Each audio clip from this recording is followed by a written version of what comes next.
At the training session for Chinese executives at Rutgers Business School, students are learning how to make their companies more productive.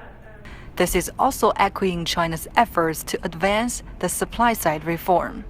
Professor Zhao Yao is the co-director of Supply Chain Analytics Laboratory at Rutgers Business School, and he tells us what the supply-side reform in China is all about. Supply chain reform in China's current situation is really two things. Right? First, to improve the Chinese company's productivity. And second, right, is to be able to win the competition in the global market.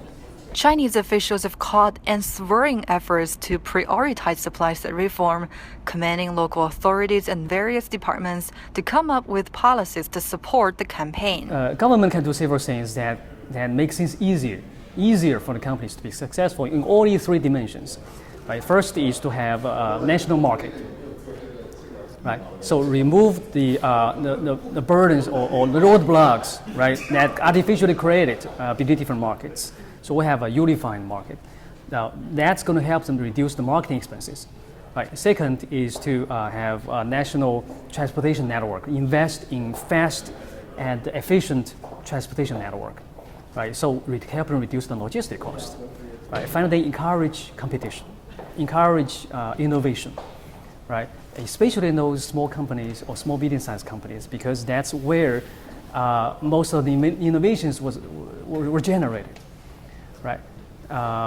And actually, one other thing is to still continue to fight corruption, right? And increase transparency of the companies and reduce the hidden cost for the companies. Given continued economic headwinds and ambitious growth targets, China understands the role supply-side reform will play in releasing new sources of growth and increase economic efficiency.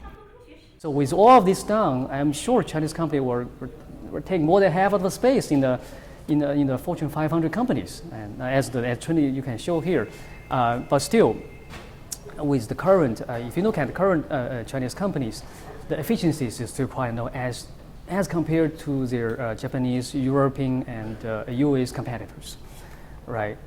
I mean the productivity per capita, for example, right? With all these, with the reform, if the reform is successful, right? If the Chinese company can be as productive per capita as the US competitors, you think about the possibilities, right? We can be 10 times bigger than them.